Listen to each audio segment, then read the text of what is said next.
Okay. Hello, family. Hello, family. It's Seiko Varner, and I'm very thankful. You see Zion in the background. Get out of here. Hey, look. Today we're going to bring on some of the elders in our family, and they're going to tell us what life was like in the 1960s, and they're going to talk about some things they're very thankful for.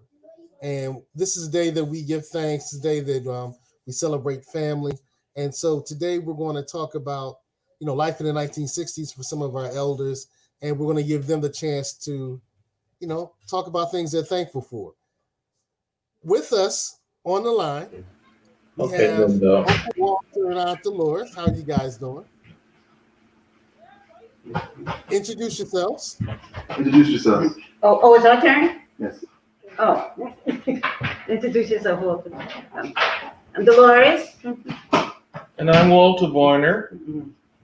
Okay, good, good, good, good. You In need addition, to we say more have than that? We can't hear you well.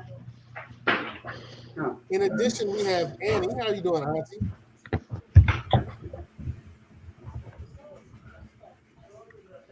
Are you doing good, Annie? Yes, I'm here. Can you hear me? Yes, ma'am. Say All hi. right. All right. I'm good to go. Good. Also, we have Ruth Varner. How are you doing? I'm feeling like I'm doing well. If I give you more volume here, it's going to echo back All into right. the microphone. It's okay. Great. All right. And we also have Aunt Jude. Hey, Aunt Mm, Jude. mm. Hello.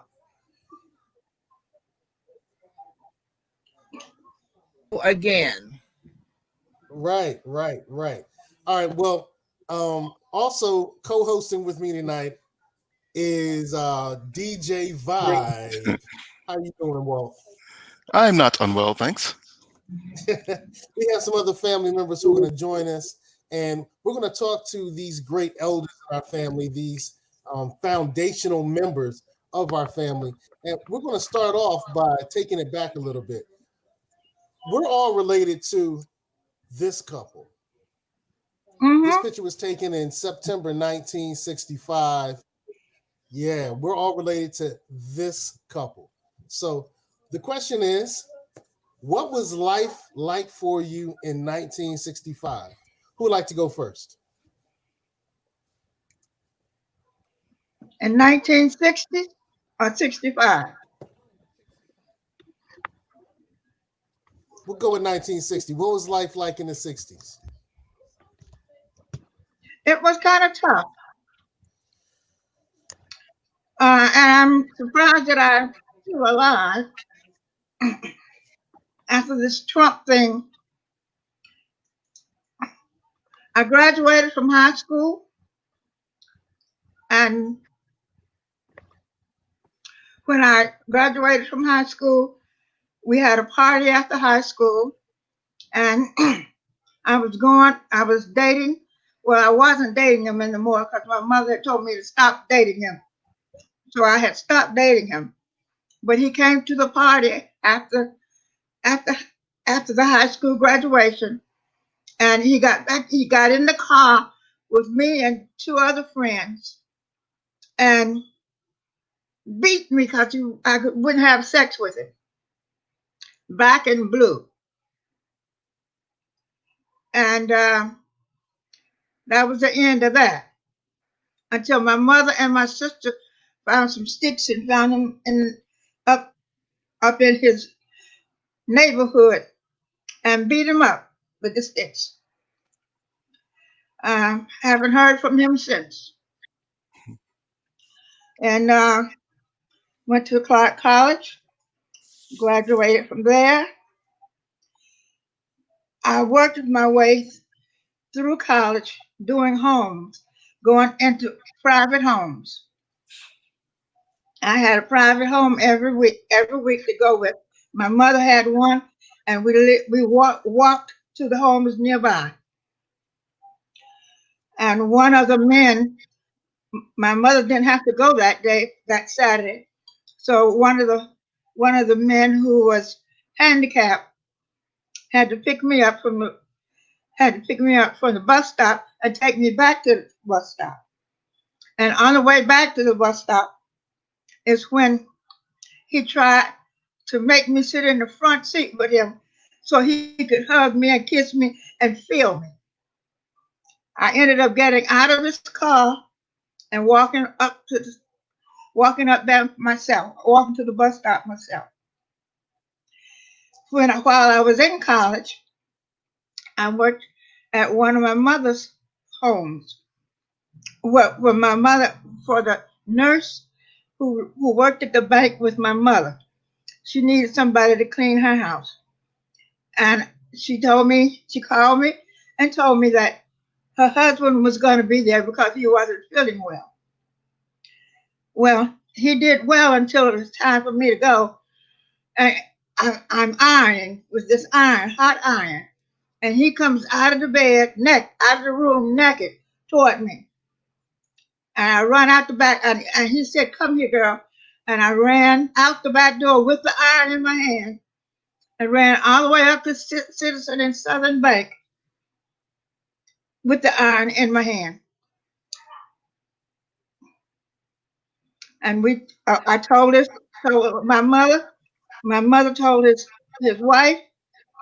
His wife tried to sue us, but we had a friend who was a white lawyer downtown Atlanta who stopped it. I had a lot of problems with trying to be sexually assaulted. At any rate, I finished college, went to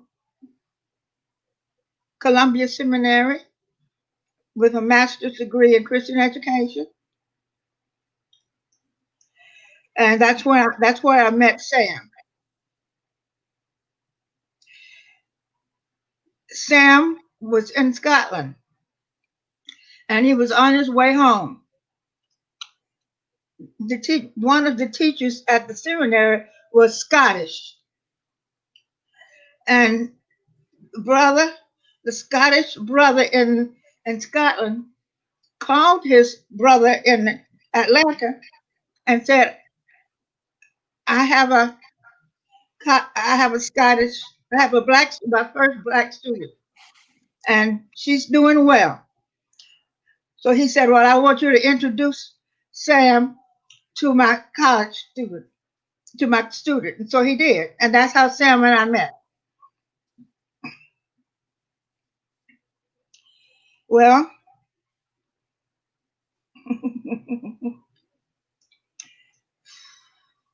participated in the sit-in demonstration in Atlanta. Sam participated in Nashville and North Carolina. And Sam's hair was set afire. That's why for the whole time that he was married, we had problems with him getting his hair cut. We had to almost take him to the barber to get his hair cut. And that's it. I missed that another. All right. I can imagine. Do you remember what you thought when you first saw him? Oh, no, I don't remember what I thought about. It's just that he came over to meet me at the seminary. And I don't remember how I was thinking about him. That's something I don't remember. But from then on, we started being friends. And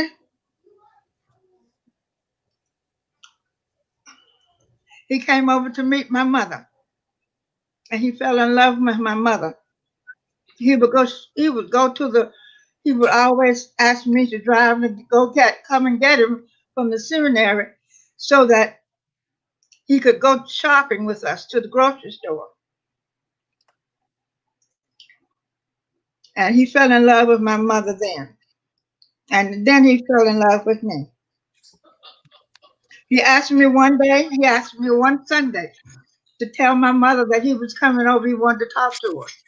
My mother had just come home from church. She was sitting in the kitchen in her slip. She took the dress off. And I went and told her, Mama, Sam is coming over. He want to talk to you. And she said, I said, let me go get your house coat. She said, this is my house. I said the way I want to. I dress the way I want to. So he went to the kitchen with her sitting in her slip and asked her if he could marry me. And she said, what did Ruth say? And he said, I haven't asked her yet. So he called me and asked me to marry him. And I said yes. And that was the beginning of my Varner secrets.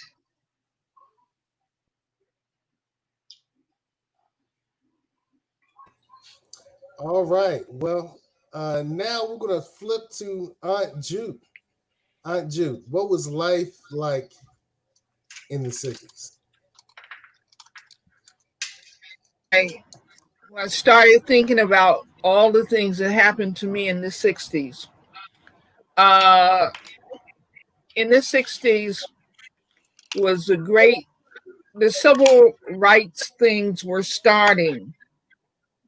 I was in a very good position because daddy owned property. And with daddy owning property, there were a lot of things that other people couldn't do that those kids whose parents owned property could do. I was the first one to get a library card. I was the first one to get my driver's license through driver's education and all of that. And that was because daddy owned property and they couldn't put us out.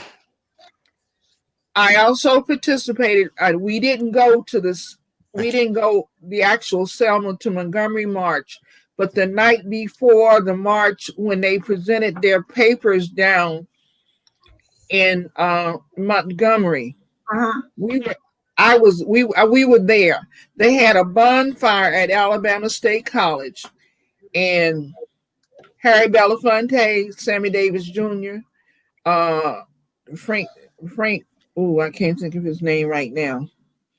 Oh, Blue Eyes, whatever his name is. Sinatra. He was there. Sinatra. All of those, Frank Sinatra, and all of them were there the night before.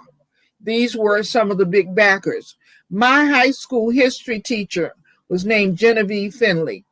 If you look at Martin Luther King's original biography or autobiography, if you go through the credits, you'll see Alvin and Genevieve Finley. Well, Genevieve Finley was my high school teacher. She could not work in Montgomery because when they bombed King's house, he and his wife stayed with Alvin and Genevieve Finley. So Miss Finley couldn't teach in Montgomery. She had to teach in Opelika. She'd come up to Opelika and work every week and go back to Montgomery every weekend. And it was rather interesting because she told us and got our parents to consent to take us down to Montgomery. But she took us down there. We went to the bonfire. We stayed overnight with her. And the next morning, when they were going to complete the march, she took us back to Opelika. She would not allow us to be in the city because they wasn't really sure what was going to happen. And they didn't want no kids around. But she wanted us to have that experience. So that was some of the experiences that I had. The other part of it is when I see all the things that are going on now, and I realized in high school, I had completed all my math and sciences and all of that stuff because Tuskegee had a summer program, and I attended the summer programs. I attended the math and science programs. So when I got to high school, I didn't have no class to take because I took them during the summer at Tuskegee.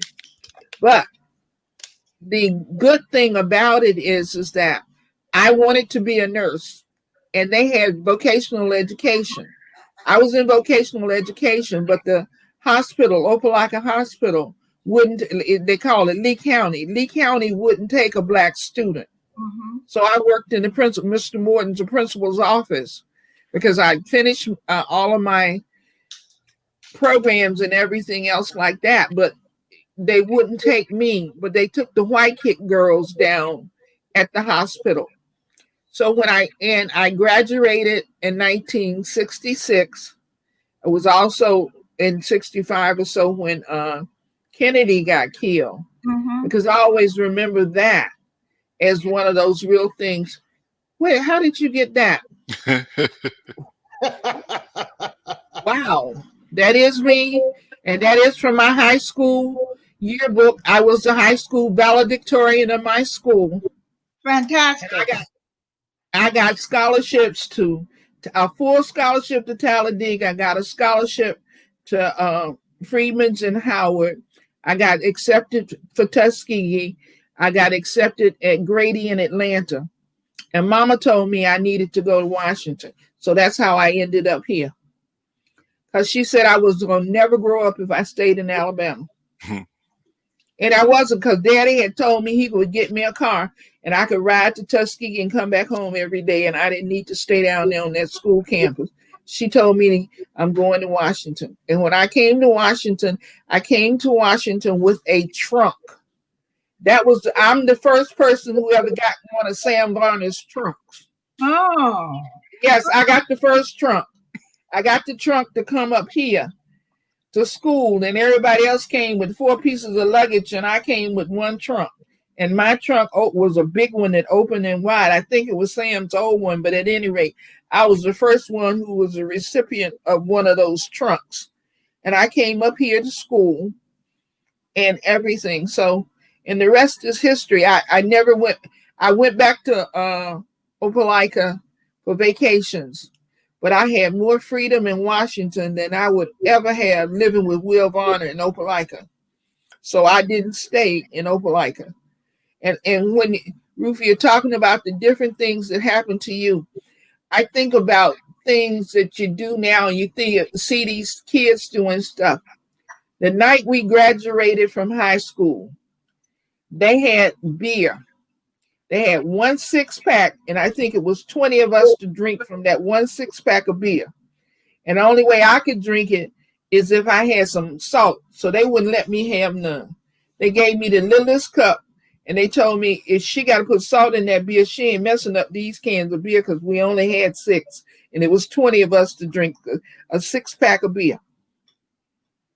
And that was great fun. I mean, that was really, really hilarious. We had a whole 6-pack of beer for 20 people.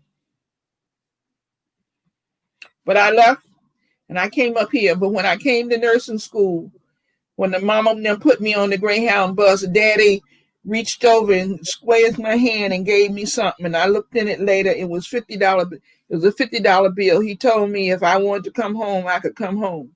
And that first week up here in Freedman's, I called to come home. Mama told me I had to stay to Friday. By Friday, I decided I didn't want to go back. But I had a $50 bill to go back home if I needed to go. And that's what the 60s was like for me. All right. Well, Aunt Annie, what were the 60s like for you? Well.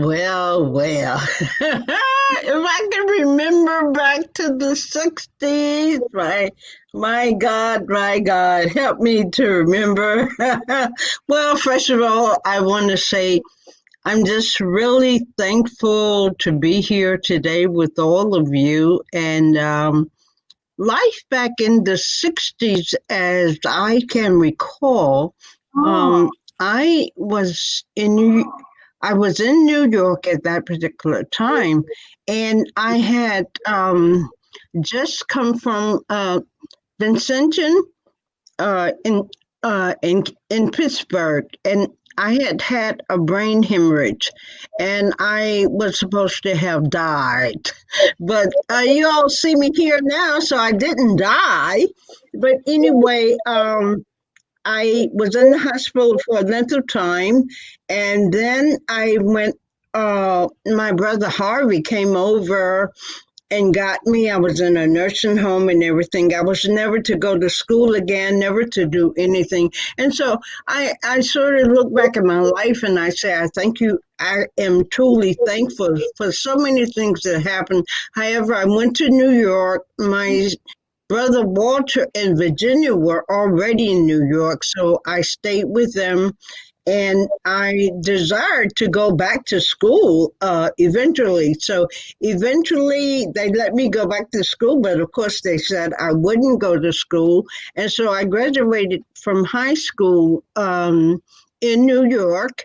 And then after graduating from high school, I went on to work at Montefiore Hospital, and I was a supervisor there.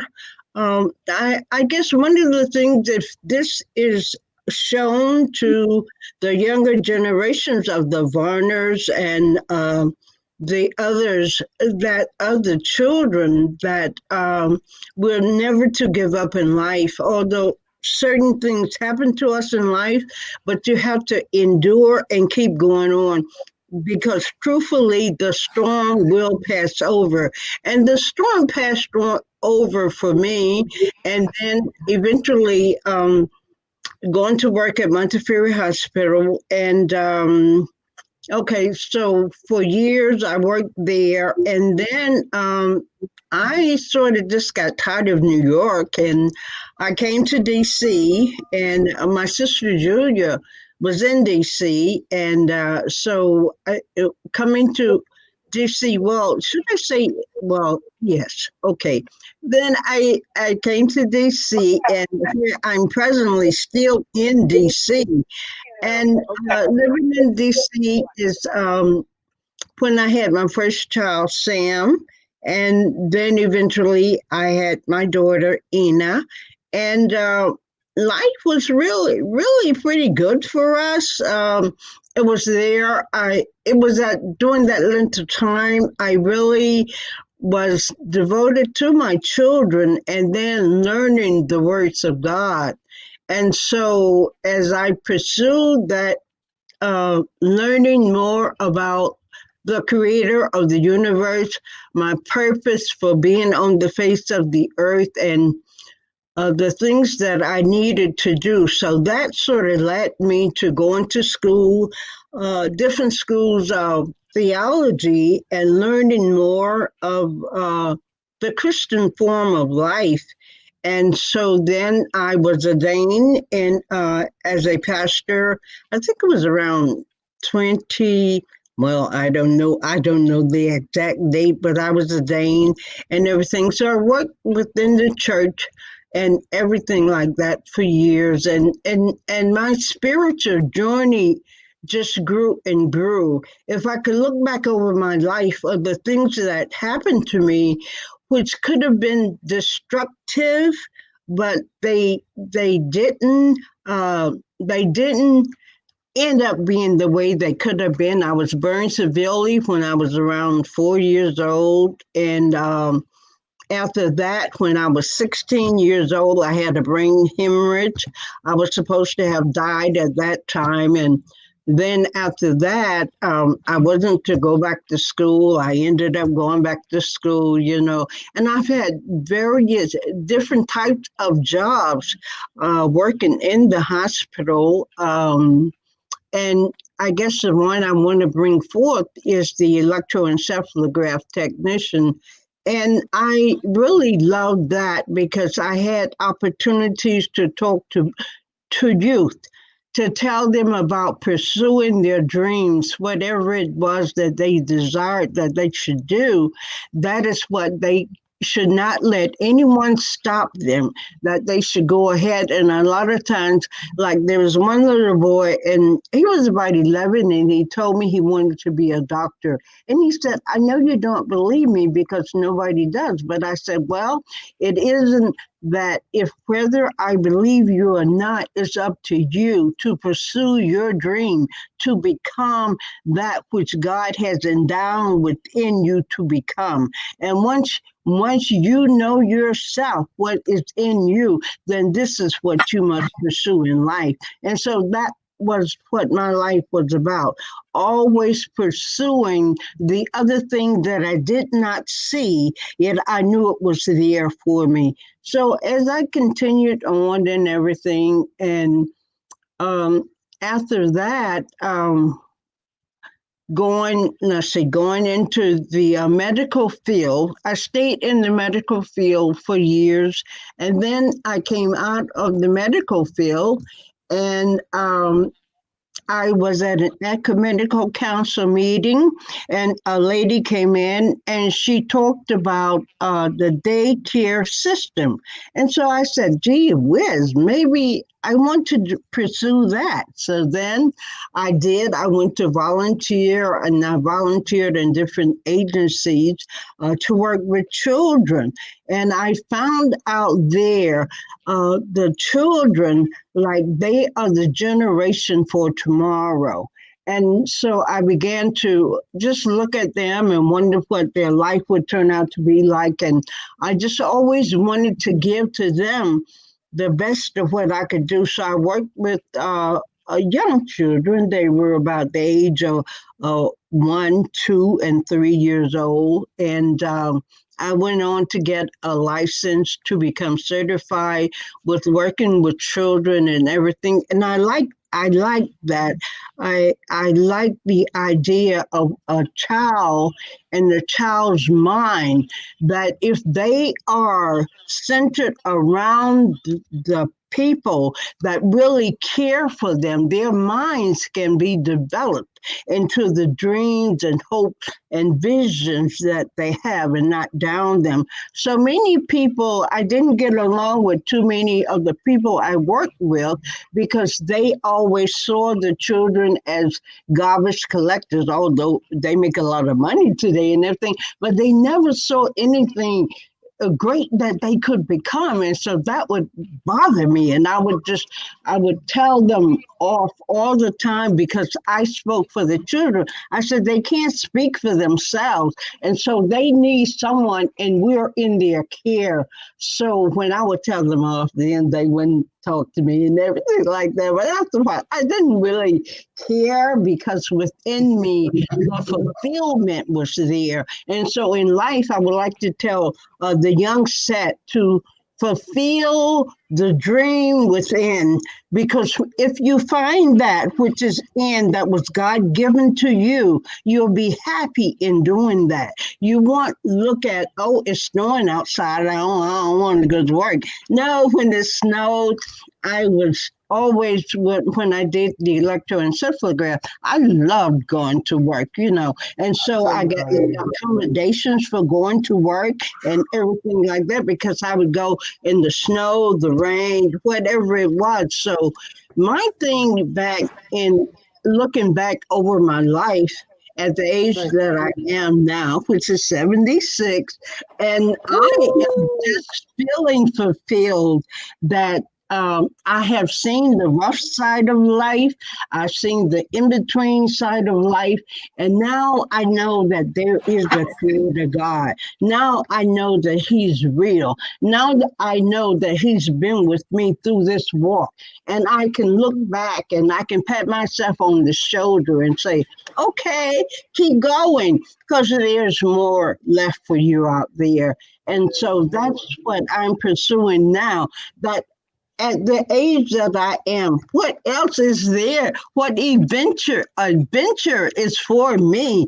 I'm looking forward to each and every day that I wake up. I'm joyful. I'm thankful to the Lord that he's brought me so far, that he's given me so much. And I just feel totally energetic, and I want to go on and pursue the next phase of my life. So if I'm around when you do this again, call on me. I think we'll call on you to finish things off, because you definitely know how to energize a crowd. All right, Absolutely. now. We're waiting for you to say one particular phrase. One particular thing? Forget it. Yeah. It ain't gonna never happen. Well, what was that? You have to ask me a question. Forget it. Ask me a question. Don't say forget it. we're good. We're going to move on. She done gave us the history lesson. We're waiting for you to say Father God, but we're going to move on to Aunt Dolores and Uncle Walter. What was life like in the 60s?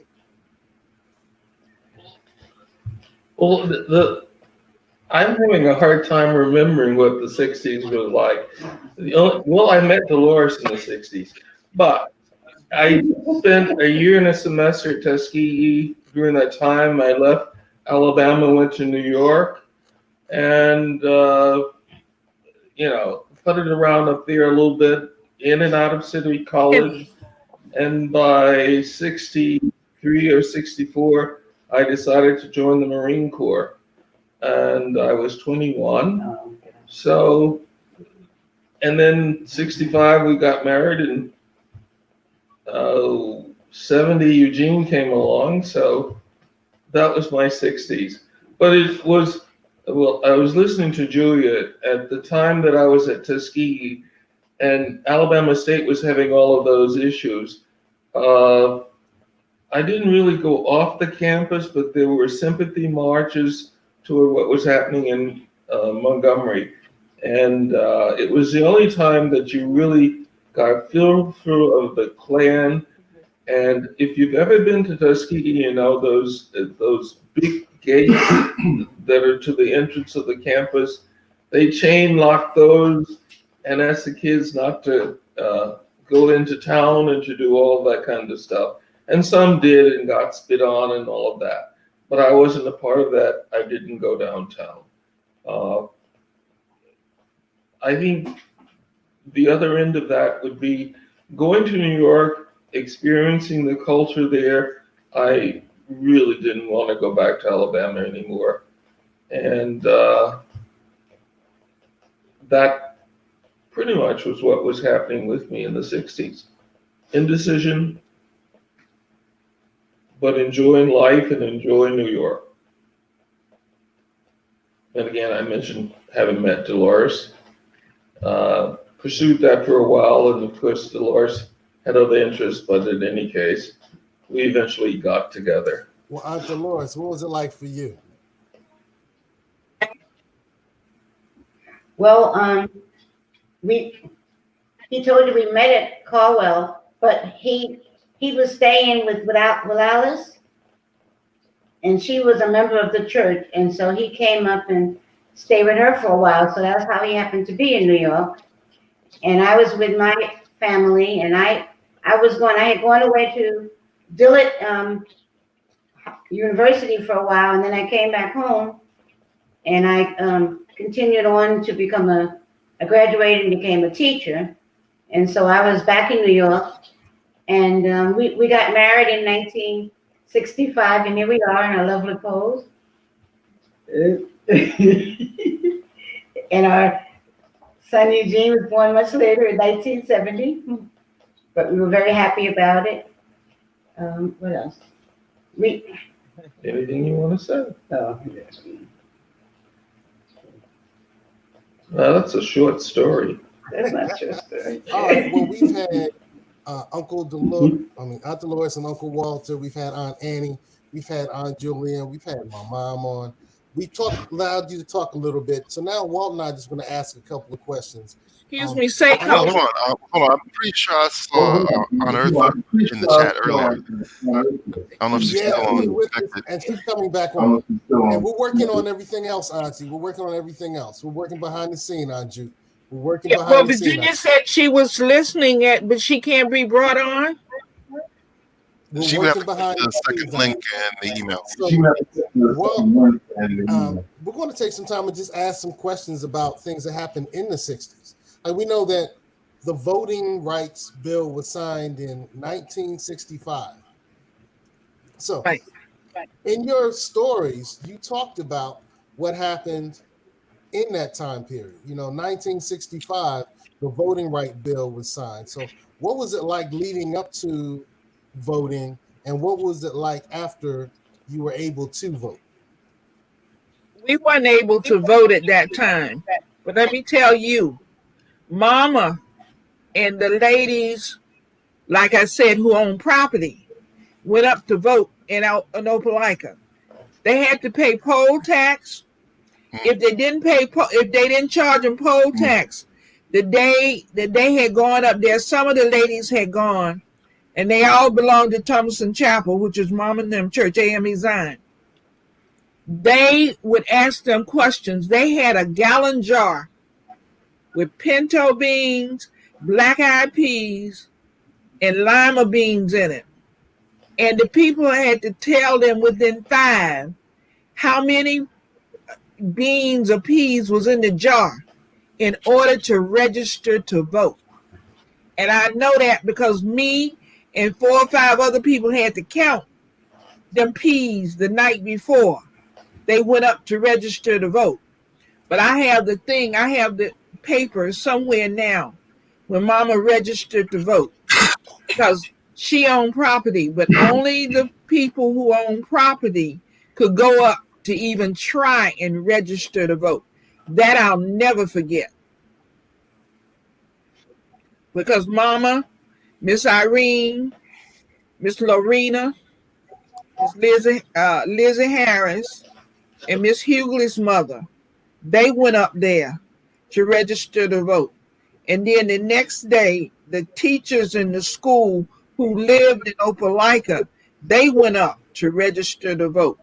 But that was what was happening with voting rights. That part of it, I never forget.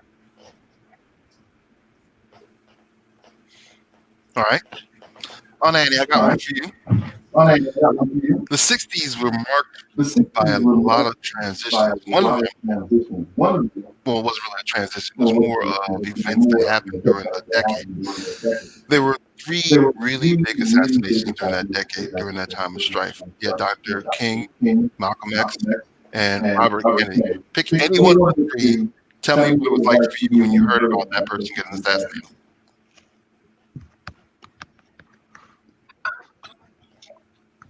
I was on the campus of it's now the Watts Clark. I was on the campus working on my master's, and I was just thrown off. I just couldn't believe it. I was standing in the library when I heard it, and I just felt like all hell had broken loose, and I just didn't know what to do. Just kind of felt like the world had come to the end.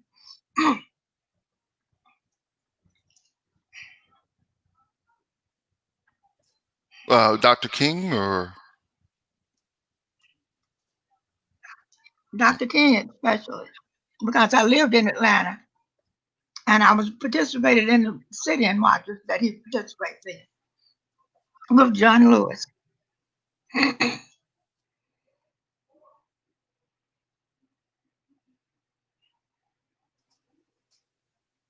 Wait a second. I think Jude, I think your microphone is muted. Hold on, let me see if I can unmute you. Hold on a second. All right, I don't have the ability to mute and unmute people, so you have to help me out. They're good to go. They're good to go. Aunt Annie had some feedback, so I muted her. But Aunt Jude, you want to say something? When King died, I was here in nursing school. Your microphone's muted. The riots happened on 8th Street here in DC, which was close to me because I was at Howard and Freedman's. In fact, I was over my girlfriend's house who lived in DC, and we couldn't get back across town because 8th Street was burning. And I had to call the dorm and tell them where I was, and they told me to stay there, not to try and get back to the dorm. So I stayed over Joanne Coleman's house that particular day. But the day the King got killed, the riots started here in DC, and 8th Street, that whole strip was burned.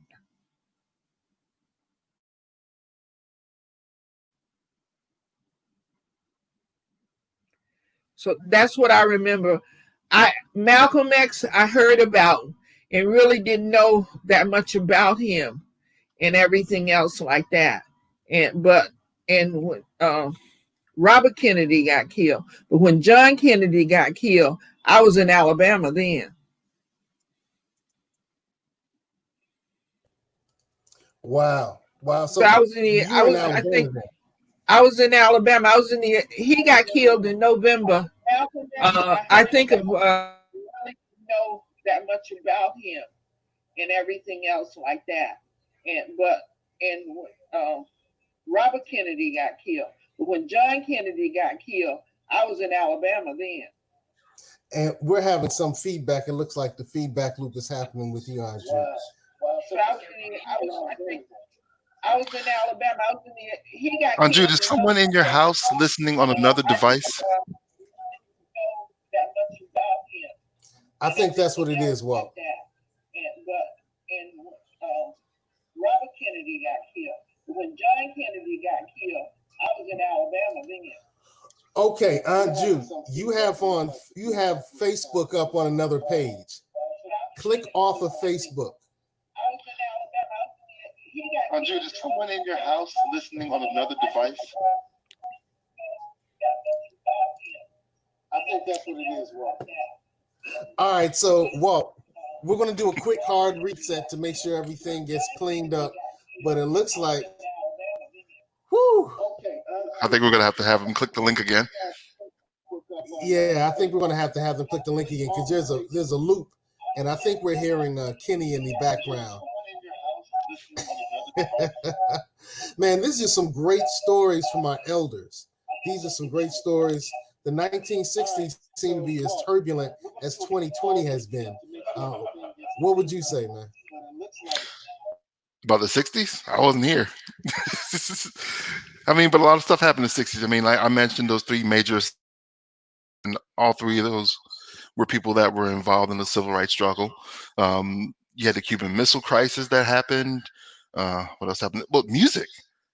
Let's talk something a little more positive. I mean, you had that incredible change in music from the 50s to the 60s and the 70s, where you had the rise of funk, where you had things shifting. You had things going to groups. You had the Supremes. You had the guy groups, the Motown sound. All that stuff was happening in the 60s at the same time this major social strife and unrest was happening. That's a little more positive part of it. And okay, let's do it this way. I don't know if my mom and dad are back on the stream or not. Or do we need to have them like click the link again? I hear myself coming from the speakers over there. So okay, that might be good. I figured out what the issue was. Yeah, there was a lot of feedback, a lot of echo, and we took care of that. Whew. So Seiko and I kind of tend to focus on things musically. I know I do, in the sense that, for example, when I first went to college, my first day, I remember vividly, every door I passed, somebody was either listening to Kid and Play or Big Daddy Kane. Literally, every door was either Kid and Play or Big Daddy Kane. It was only two songs that was playing all over my campus. What musical memories do you guys have from the 60s? Was there a particular group, a particular song? Anybody? All right. Midnight Train. Interesting. What was it about Midnight Train that sticks out for you when you think of the 60s? Because when we married, I was working in Louisville, and when I went married, I went back to Louisville, Kentucky, on a train. Sam and I. All right, so being on that train kind of gives you that midnight train to Georgia. All right, Aunt Annie, what was a popular song, or what was a song that touches you from the 60s? Fly. Remember Fly and the Family Stone? It's a family affair. It's a family affair. Yeah. Hey, Seiko, can you mute It's the a other family microphone? affair. Seems like there's an echo. There is a little bit, but we're working on it. We're working on that.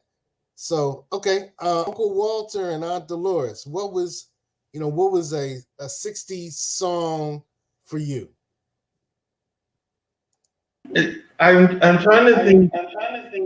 I'm trying to think when the Supremes did was it Martin Luther King when he was assassinated, and they did it on the Ed Sullivan Show. The song "There's a Place for Us Somewhere." I remember that one being significant to the time. Other than that, I don't think I remember any. Okay. Doors. And Aunt Jude. Oh, sorry. Aunt Jude. Oh yeah, Aunt Dolores. What? I guess your mom.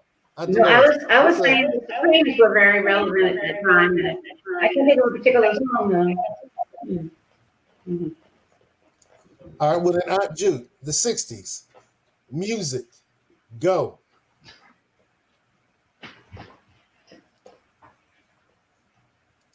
Okay. Carla Aunt Jude, go ahead. Thomas.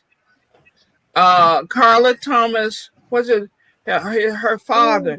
Because see, when we were at Howard, Carla Thomas, Felicia Rashad, and all of them were there at Howard too, and they came down. The Funky Chicken, yeah. Whoever the father to the guy who played the Funky Chicken, his daughter was on Howard's campus at the same time because they were playing that at one of our dances, and she started singing her father's song. So it was Carla Thomas, Rufus Thomas. Right, I remember. Right. Yeah, and at the same time, James Brown and some of the other ones were James Brown, Sam and Dave, and all of them, because the Howard Theater here in Washington was real popular. So on Fridays, we used to go to the matinee, which was at 5 o'clock. Then you go to the bathroom when that was over and stand on the toilets and stay at the Howard so you could see the late show. Okay, we have a fan favorite who's asking about all the acts that you saw at Howard. Patti LaBelle, Aretha Franklin, Sam and Dave, The Temptations, James Brown, Rufus Thomas. Oh, we saw whoever was there on Friday. We saw them. We save our money. That's all. Every Friday we went to the Howard Theater. Wow, how much did it cost? About $6. That was a whole lot of money. That's still a whole lot of money. We saved our money all week. We could eat in the cafeteria at school. So we used to go to the carryouts, but you didn't go to the carryouts because you had to have your money for Friday. Right. Wow. I remember us cutting the class to go see Sam and Dave.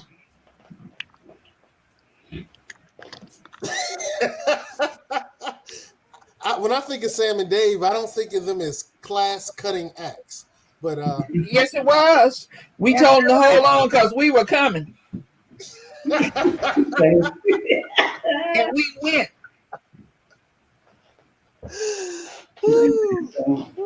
Okay. What were the race relations like? What was it like being black in the 1960s? Just like it is all the time. It ain't nothing changed. We were black then, we black now.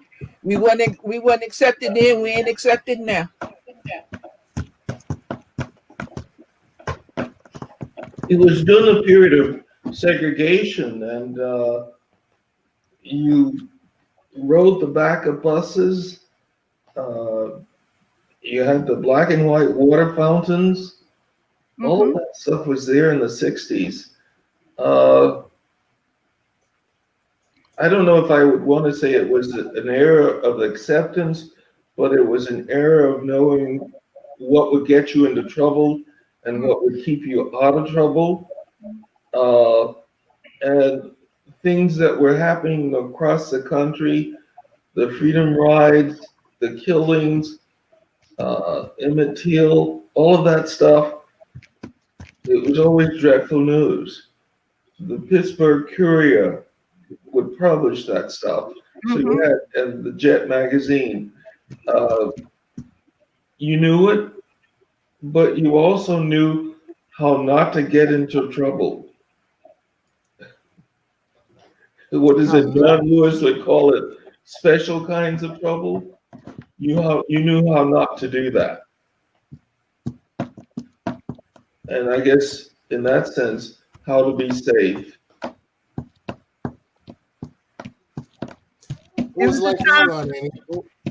Go ahead, Mom. It was a time of being cautious for me. Yeah. Cautious. It was a cautious time. And we didn't know what was happening. You had to know where you were and where you were going. And one of the things that my mother always said is that you keep car fare money with you at all times. Never go away without the car fare money so you can get home. Amen. Not to run to trouble, but to stay away from it. That's true. Right. And I remember when I was in New Orleans, and I was in school, and you would experience things, you go into the Woolworth to get something to eat, and you sit there and they wouldn't serve you, and and you sit there and other people would come in, they would serve them and they still wouldn't serve you. And sometimes if you were really hungry, you wait, and then you didn't get served until anyone else got served. And then when we ride the bus, if you were sitting on the bus, and my friends and I were daredevils, so we sit in the front, and somebody else would come and sit down, and then they look over there at me and they jump up and go to the back because they didn't want to sit by me, and things like that would happen. But they didn't at that time. They couldn't just force you to go in the back. It wasn't. Well, sometimes it depended on the driver. But if you did get to sit up front, nobody, of course, wanted to sit by you. So that was nice sometimes, to sit by yourself. Good, they got All Virginia. Right, well, There's Virginia. Joining us right now are the Depinas, Virginia and Domingo Depina. Salute that. We're going to wait till they get their picture just right. So you're not going to see them on the screen until they get their picture just right. While they're doing that, Aunt Annie, what was it like? It looks like Aunt Annie. Okay. What was it like for you in the 60s in terms of race relations? That was a time that I was very sick, and I spent a lot of time in a nursing home until I got better. So I really missed all of that part of action going on. And then finally, when I was taken to New York, I wasn't really into like the civil rights movement and everything that was going on in the South, all of that. I missed a lot of it because I was very ill at that time. So fast forward, I got better. Amen. Seiko. Yes, ma'am. I said in the 60s, you were born. 68. I think when I knew that there was no background. Yeah, Domingo and Virginia are still working on their background to get that straight. Schools started getting desegregated in the late 60s, right? Mm-hmm. So what was that situation? Supposedly, I graduated in 66. They were not desegregated down here in Alabama before I left.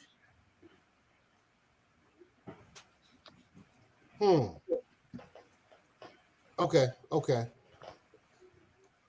Were they desegregated where you guys were, Walter and Dolores, in 67, 68?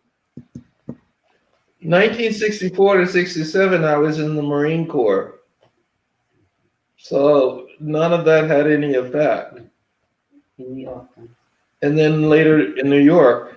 But at that time, you know, you could go to City College or you could do anything you wanted to do in New York.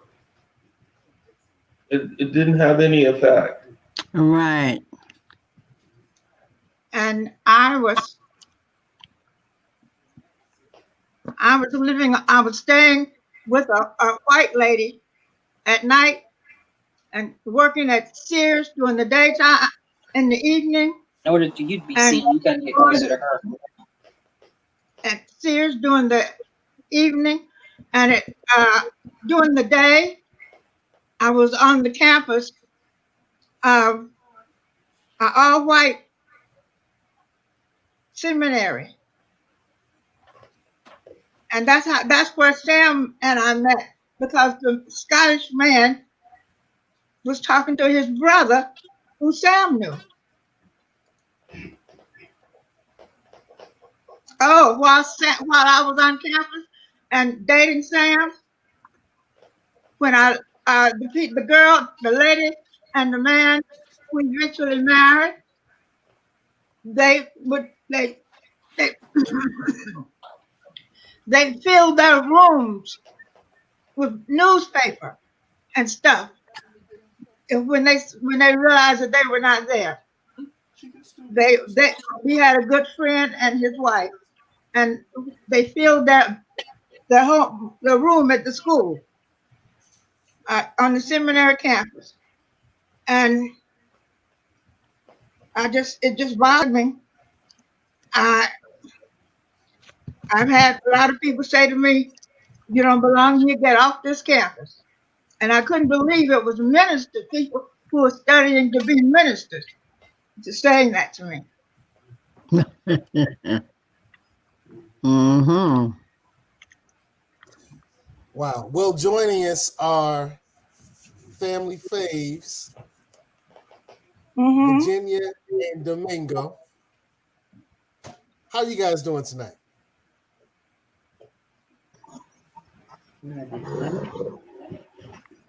Are you guys doing well? Are they in the middle one? No, that's us. No. I guess they're still getting things together. Below us, but they That's look us. below us. Virginia, say something. Oh, well, I didn't know I could talk because I keep hearing people talk. So I didn't know I could say something. I keep hearing people talk, okay? Hi. Hello. Hi. Hi. Oh, they're down at the bottom. Hey, look. I think they're What under was us. it like in the 60s for you? Uncle Domingo, you were just, you know, what was it like in the 60s? When did you get here from Cape Verdes?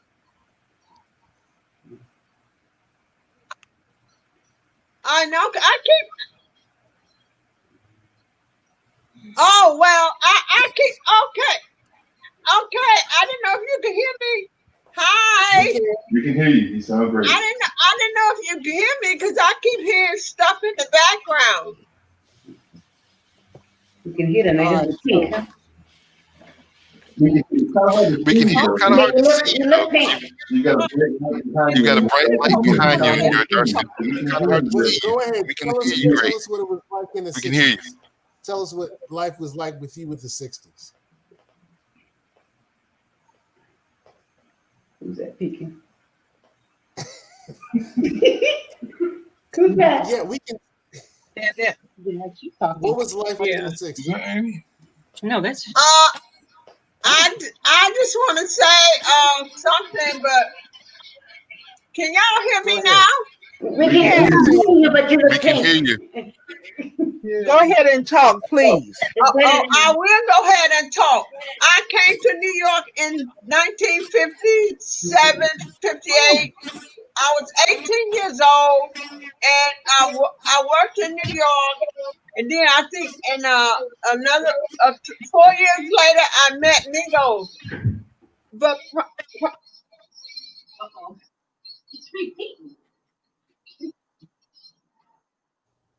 All right, we'll keep talking.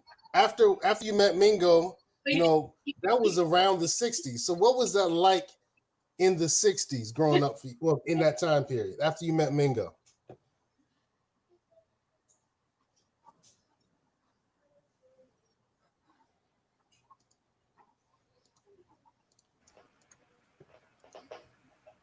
All right. I think that might be the gist of the story. But yeah, we do have New York in the house. Yeah, okay, and okay, so before I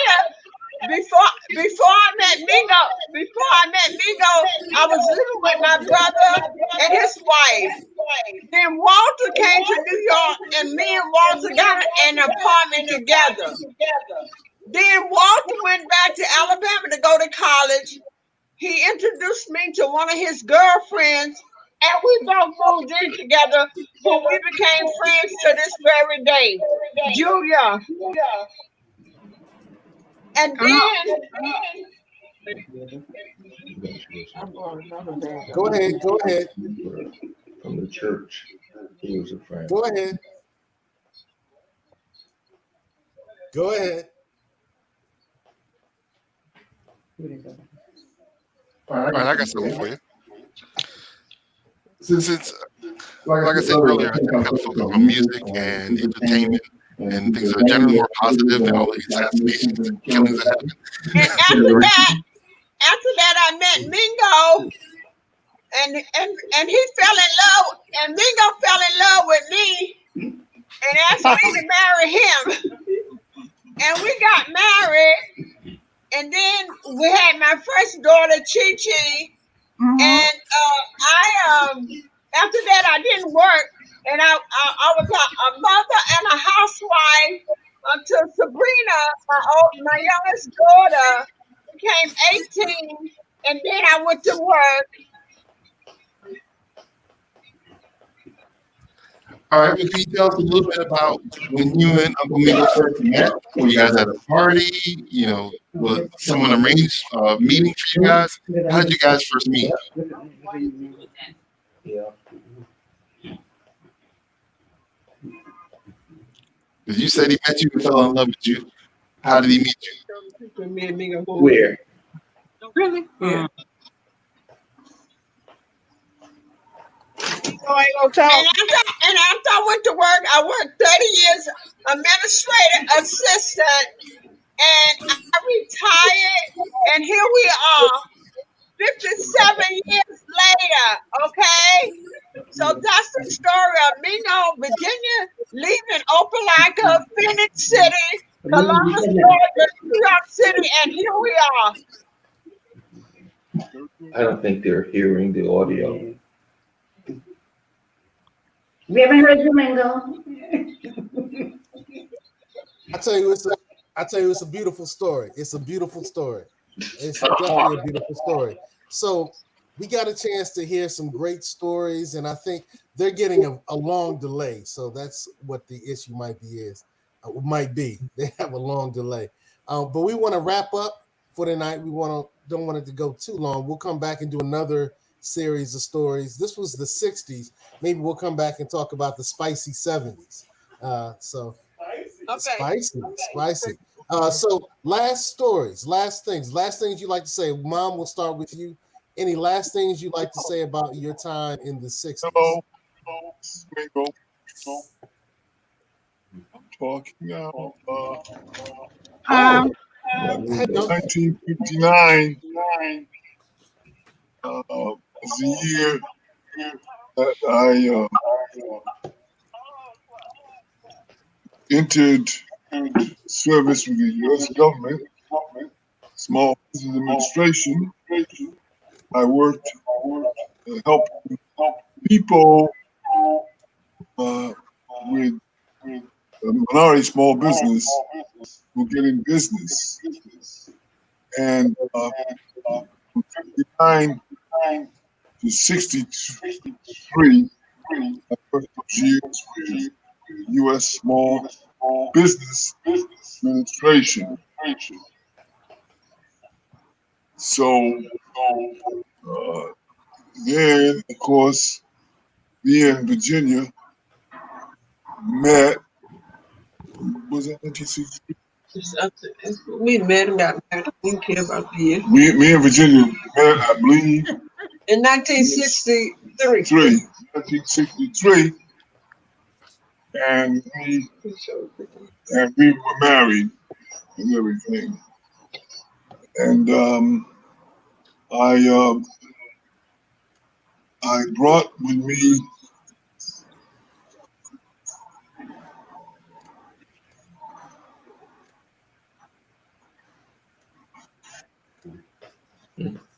He said he brought something with him. yeah. He forgot. Because then that's Yeah, you definitely Oh, nice. Mhm. old school picture. Had to do a shout back, take it back, a little throwback. Yes. All right. Right. So, any last words, Uncle Virginia Domingo? Mason. Any last words?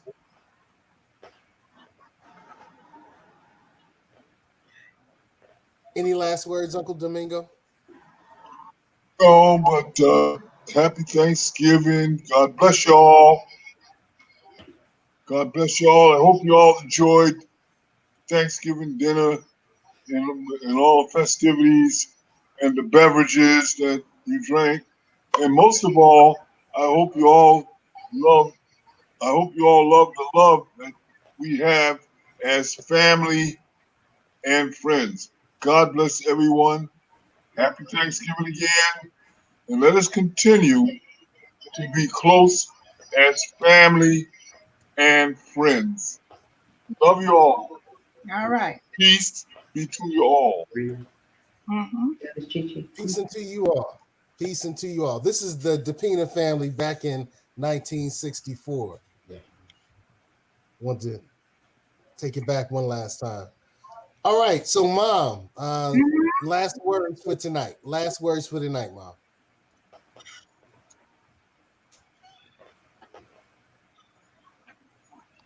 I can't think. I had something to say when you called me the first time, but then they came on, but now it's gone. So I've enjoyed being a part of this family. Most definitely.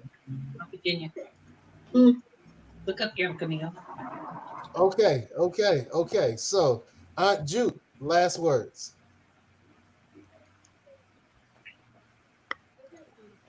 Can't hear you.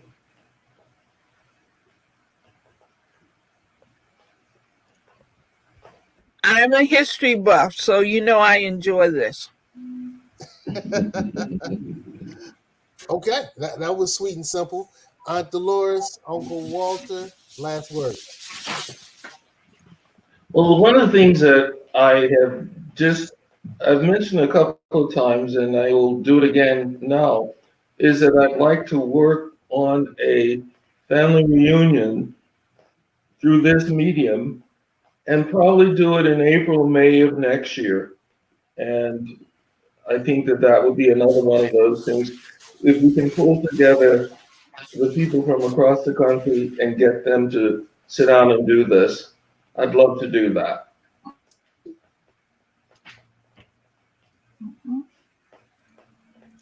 All right, Aunt Annie, last words. Oh, I think technology is wonderful at this time. I want to learn more and more at this time. I'm very proud of you and Eugene for getting this together. Technology is just beautiful that you can be where you are and I'm where I am, and then we all can come together and see one another. So I want to thank you for just being part of the Varner clan. Is Eartha still on? No, her phone wasn't working. Yeah, so let's do this to give salute to Aunt Eartha. Hello, That's Arthur. her with her. That's with her beloved. grandson, Zion. Always good having Aunt Eartha. We'll have to make sure we make a really heavy concerted effort to make sure it can go smooth with her next time, because she has some stories we really need to hear. She has some stories that we really need to hear. All right. So, Walt, any thoughts before we got it here, cousin? No, not really. It's been interesting listening to some of these stories and getting kind of a better idea of what it was like for them when they were younger. Aunt Annie gave us our whole life, and so did our Virginia. But overall, for me, it's been fascinating. I'd love to hear more. For example, I focus on music. You know, the Beatles happened in the '60s. You had Muhammad Ali winning the gold medal, and then he fought Liston. You know, I think he became heavyweight champion when he beat Liston, and that also happened in the '60s as well. You know, I don't know if these guys got to watch it, if they were into it at the time. Movies in the '60s, were they still segregated? Were you up in the balcony throwing popcorn down on the white folk? You know, like that's the kind of stuff I'm curious about. I'd love to hear more about that stuff from when you guys were young. Yes, Eugene, we were in the balcony. All right. Well, thank you, Aunt Annie. Thank you, Domingo and Virginia. Can he play a little? Yeah. Thank you, Aunt Jude. I want to say thank you to Aunt Dolores and Uncle Walter. Love and thank you to Mom and cousin. We'll have to do more of these, man. We have great family members. We have great stories. We have family members that help change the world, and we need to share these stories. So, salute to you, cousin. Your birthday's coming up. So, Yours as well. yeah. Thank you, everybody. Have a great night.